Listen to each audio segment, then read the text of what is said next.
Queen B, I think I may need some Just for Men. My shit white as a motherfucker. I'm just now looking at this shit. Damn, I may need some Just for Men by Snoop.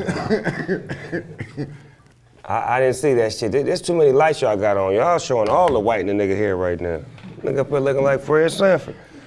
So I got a little bit of goddamn. You got a little teeny weeny bit. Nigga, I'm talking about this shit is visible. My shit is visible. I can see this shit. I didn't notice that until I seen that. Damn. You see it?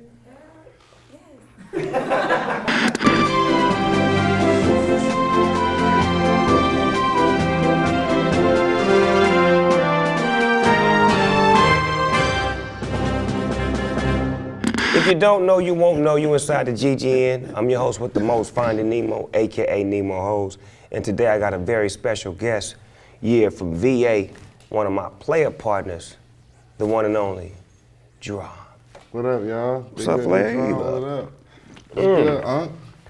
I'm chilling. Well, I was saying when you got here, I'm like, you getting better and better. From the time that I met you to where you at now, musically you growing. So what do you attribute that to? Is it the success that you having from your singles that's driving you to make great music, or you just do that automatically? Yeah, I feel like it's just in my nature to just wanna, progress and always seem like to level up, as I, always top the next thing, What can I do better? What can I, do that I didn't do before? Because when Cha-Cha came out, I know that tripped you out that Beyonce was listening to her. That had to blow your mind. That shit was crazy come as on, hell, dog. bro. I was like, God we all damn. wait on that moment. Everybody in the industry wait on Beyonce to listen to their song to be like, did Beyonce listen to your music? Nigga, you made it, cuz. She listening to your music, cuz. Yeah, bro. She fuck with you though on the real though. And then you put out motherfucking Broccoli. That's 2 times platinum. Number 1 rap song, number 1 hip hop R&B song with number 6 on the Hot 100 charts in the country. God damn. They fuck with you. That shit is crazy, man. Good music, but that's all that says is that good music is still here. As long as you keep making that hot shit, ain't no telling how many times you gonna be on that motherfucking number 1. The charts, man. Yeah, man. How your European tour go over the summer?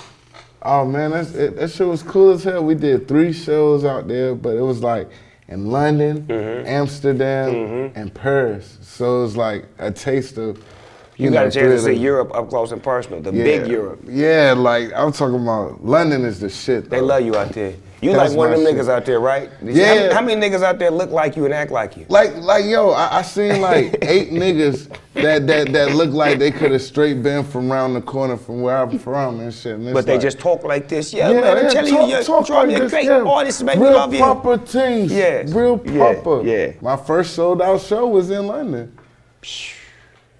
First sold out show in London. You know what? That's crazy you say that. My first sold out show was in London. Facts. 1992, me, Dr. Dre, Shabba Ranks, and motherfucking Public Enemy. Damn. Wembley Arena. I was a young buck. It's just a great feeling that you saying that. Like, I understand that feeling right there to look in the crowd and everybody out there to see you. Right. And they know your shit. Right, like they singing my words in the It fucked you up, I right? like to talk. Didn't it like, fuck you up? damn, yo, yeah, hell yeah. That shit was lit. Man, that shit was lit. So now you gotta understand that. You gotta come back and be the testimony to all of the artists who never been over there, who are afraid to go over there, who don't think it's cool to go over there, who don't know that they love you over there maybe more than they love you over here. Facts. Maybe. Facts. When you go. But you gotta go look at it. Like, I didn't know the difference until I started going to places where niggas was like, man, you shouldn't go to the Middle East. You shouldn't go here. And I'm like, fuck that, I'm going. I dove straight in. And when I went there, I found that the people love me that much more because they don't get a chance to see me or touch me or feel me or be in my presence. So it's like sometimes you gotta take your sauce and spread it abruptly around the whole globe because you global, you're not local. Right. So that's your job to go get it and then bring it back to the youngsters and the people that's your peers and tell them, hey man, I sold out in London, y'all should go have a look over there too. Fact. That's how music grow. Word of mouth is a motherfucker. Shit, Beyonce, like got me connected with Mike Will and Diplo, two superstars from 2 different worlds. For real? All for word of mouth. Oh, wow. Yeah. See what I'm saying? Shout out to Queen B for that shit. Hey, Facts. Beyonce, let me holler at her. B, good looking out. Remember when I told you that, well, I'll talk to you about that. But good looking out, B. Appreciate that. Stay true. You dig? It feels good to be here, man. Like, you know, this is all I wanted to do, you know? It's not like you happy-go-lucky. It's like you trappy-go-lucky. Trappy-go-lucky. That's the wave. Since Cha-Cha. Like. That's the new thing? Yeah, man. Shout out to Gabe Niles. Shit, shout out Jay Graham. Shout out everybody that worked on anything with me from then to now. You know what song I love, right? Cute. No. Out on the road. Oh yeah, I love it. Hey. That's Sonny and Gabe. We can That's Sonny and Gabe. Hey. That the video was Annie, lit. are you okay? We did that shit at the park. Yeah, like it was on one take. Who directed that video? Viz Inc. Viz Inc., the Snoop Dogg, holla at me. Yeah, though. I discovered the song when I was in Europe. I was on a little tour in Europe, right? And when I'm in Europe, I always like listening to the radio station that's out there. Niggas be tripping and shit, cause like, I be playing EDM shit, all kind of shit. And that motherfucker came on. And I'm like, damn, that don't sound like no European shit. And I pushed Shazam. And that motherfucker came up and I'm like, oh no, my nigga on this one too? Damn, that shit crazy. Yeah. For real? No, for real. Damn, that shit crazy. When I go to Europe, that's all I listen to is they shit or whatever they playing. And they play it in Europe? They play your shit, they play this group called The Internet. Oh yeah, The Internet is shit. Yeah, I got up on all of that shit from out there, like just listening and riding in the cars. Like when I'm riding in the cars, I put the shit, I don't want to plug up my phone, I want to let them play their shit. I tell whoever driving for me, I'm like, turn that shit up. Or either I leave with the CD, or either I Shazam the shit. I'm infamous for stealing nigga CDs on the road. Like, I need that nigga. What was that you was playing? Oh, good looking at it, Snoop Dogg. You can get it again. Do you do that? Do you be jacking niggas for their CDs when you find dope music that you be hearing on the road? See, it don't even be CDs. I'll just like Shazam it.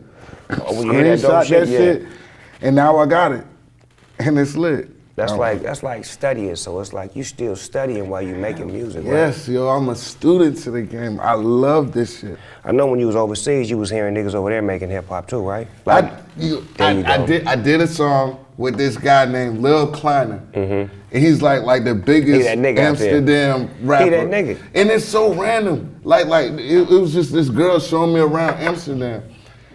We took shrooms, me and my DJ took like 15 grams of shrooms. I took shrooms in Amsterdam too. Keep going though.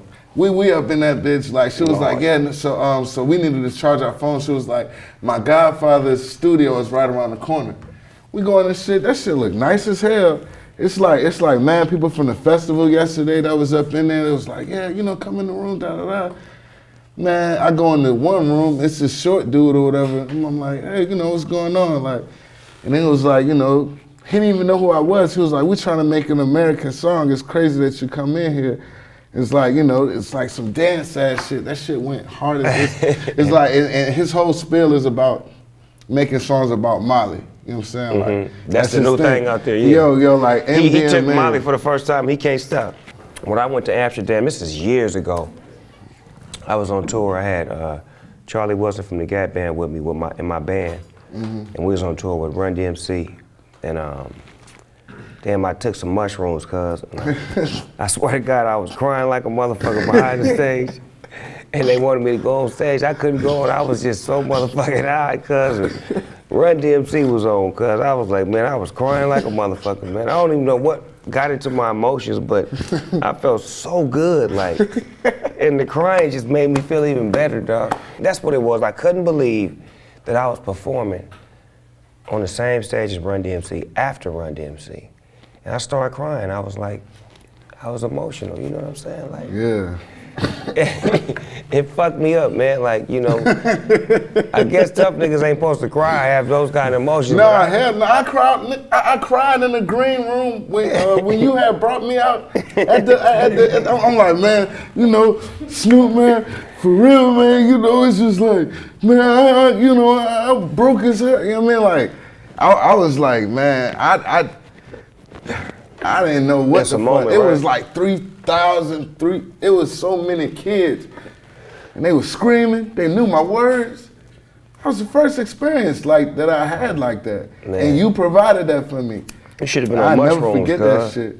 Hey yo, how about this?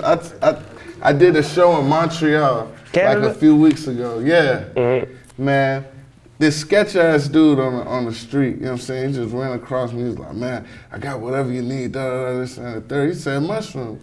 I said, you got mushrooms? And he gave me 7 grams of mushrooms for $48. Man, I go in there and I gotta perform in like 20 minutes. Then it gets to like 1 minute before I get on stage. I don't know what made me do it, but I went in there and I took out like 2.5 grams and shoved them in my mouth, chewed them up, and ate them shits, right? I had a fucking 45-minute set. By the end of the second song, shit was like, womp, womp, womp, womp, womp, right? And I was like, oh shit, I'm really feeling these shits, yo. So like the whole time, I just kept singing and singing, like after the, like doing like, all I wanted to do was just sing, you know, cause they was loving my shit, they knew my words and shit. I was like, yo. Then after that, they had me taking pictures with everybody, and that shit was like a blur. I was so fucked up, I left my phone in Canada. I was phoneless for 3 days. Oh, that's the worst shit in the world to lose that phone. That's like losing your heart. Yeah, man. You had to go to the Wiz to The get it dude in going. the car that was driving us, he ain't had no phone. He looking through the navigation, like it's the 2004. I swear to God, he holding that shit in his, like, man, it was scary as hell. I don't even know what the fuck. So you took 2 mushrooms before you went on stage and you felt them after your second song. Yeah, like 2.5 grams. So now you gotta understand to take the mushrooms after. After, of course, but I don't know, I was just like, fuck it. You know what, I think that's what made me cry. Because it gives an extra, I don't know what the fuck it do, but it give an extra emotional kick to whatever the fuck you going through. Yeah. Anybody got some mushrooms right now? Hi, I'm Stormy Fronts, and I'm bringing you the weather from Hotlanta. And it is so hot out here that I am dripping sweat. It's humid and super, super hot. Like me.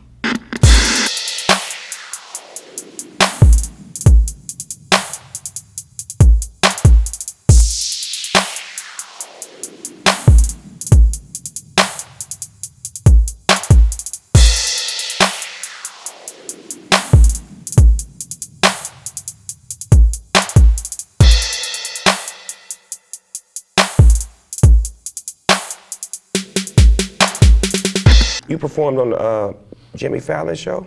Yo, Chance had a Chance the Rapper? He assembled like this fucking singer superhero group thing. Like it was dope as fuck. Like it was him, then he had me, Ty Dolla $ign, Anthony Hamilton, and Rory. Ty was on bass and singing, and Rory was on guitar and singing, and me and Anthony Hamilton was like doing like runs and shit. And that shit was so dope. And it was on Jimmy Fallon? And it was on Jimmy Fallon, yo. Like, what about the Roots? Where they was at? They was in the cut, goddamn being great. For real? Yeah. Because I know them niggas probably was itching to play on that shit. Right. Them niggas go. They go crazy, yo. Questlove, yo, he's... Man, that nigga's incredible. He pick his hair and drum like... That nigga's incredible. He been there. Illest. Yeah. Shout out to Chance the Rapper, man. I like that nigga. He go for his money, man. Yeah, bro, that's the bro, yeah. Did you see how Beyonce grabbed a hold of him that night? Mm-hmm. I know he had to feel good about himself. He probably ain't never even threw them clothes away that he had on her. She grabbed him from the back. That nigga said, nigga, that was Beyonce. Yeah, nigga, she know who you is, nigga. Yeah, when I was coming up, if Holly Berry knew who you was the shit. Right. You understand me? Right. If Holly knew you, you was popping. Right. Now if Beyonce know you, you popping. Yeah, that's a fact. What happened to you when you was on TMZ for the first time? Man, so I had rolled up an L, right? Like, you know, the spliff joint. And I was about to walk out and go into the car, and in the car service, you could smoke. And I had it in my hand. You know, you can't have a tree up there. The dude said, yo, can I do an interview? I look at my manager, he like, fuck it. I'm like, fuck it, like, all right. So he asked me some questions. He's like, "What you got in your hand there?" I ain't even know. I'm like, "Oh, you know, you got broccoli. You know, I try, you know, fresh from the gardens or whatever." They threw that shit on the motherfucking show. I'm thinking like they just gonna, you know what I mean? I'm like, damn. My homeboy, you know what I'm saying? Shout out my bro Sean. He called me from jail. First of all, like, nigga, you was on the BT Hip Hop Awards, nigga. Like, I'm like, damn, like, yeah, yo, that shit was lit. And then he was like, nigga, then I seen you on TMZ with a fat ass L. like in New York and shit. I'm like, damn, like, I ain't even know. I was on the road, like, running around. I looked on the internet, I was like, ain't that some shit? TMZ, they be on bullshit sometimes, man. Fuck TMZ. I say it and I mean it. I know all the niggas up there that work at TMZ. Them niggas always try to pull up on me getting some conversation. Y'all need to knock it off, man, trying to get a nigga cracked. This shit gonna be legal in a minute anyway. Yeah. You know that? I'm one of the ambassadors to this shit that's gonna get it legal. Hey. We inside the Smoker Studio, AKA Everyday People, real nigga shit. I'm gonna ask you some questions you can answer to the best of your ability. All right. What's the first thing you do or think of when you wake up? Where's the tree? Hot or cold? Hot. Crab or fish? Crab. Ass or titties? Ass. Favorite pair of shoes of all time? The all green Rafts, Oswego 2s. Favorite drink? Bourbon and ginger. Weekends or weekdays? Weekends. How many times a day do you think about sex? A whole lot. If you could have a superpower, what would it be? I just want the instant transportation, like Goku. He could go anywhere in the world and shit. Like. Oh, you want to teleport on the bitch, so you want to be able to disappear on the bitch at the drop of a dime if she talking shit. I've been in here waiting on you all night and you like, Facts. and the bitch still talking and you didn't left. Oh, that's a hell of a superpower. You dig? Hell yeah. If you were stuck on an island for a whole year and can only listen to 3 albums, what would they be? Oh shit. Motor Booty Affair by Parliament. Mm-hmm. Section 80. Mm-hmm. Superfly soundtrack. Curtis Mayfield. He thinking about getting some of that island jungle Mutombo cuckoo. Because you don't know what's on this island. It just may be a bunch of monkeys that come out late night. Damn. This is called Finish the Sentence. I'm gonna start it, you finish it. I always wake up Hungry. if I could work with anybody dead or alive I'd want to work with. Rick James. If I could see anybody perform dead or alive I'd want to see. Michael Jackson. I look for blank in a woman. Authenticity. If I wasn't a boss, I'd be I don't know, a worker? My favorite position is? Doggy style. My name is D.R.A.M and I'm Breath of fresh air. Ladies and gentlemen, there you have it. I'm your host with the most, Finding Nemo, AKA Nemo Hoes. I want to thank my guest, D.R.A.M, for stopping by, popping game. And where can they find you at on social media? Hey, yo, you can follow me on Twitter, Instagram, and Snapchat at Big Baby D.R.A.M. B-I-G-B-A-B-Y. D.R.A.M stands for Does Real Ass Music. Believe that. We can do a little something. Girl, I pick you up around at 8. Hey, see you. Wouldn't want to be your DPG.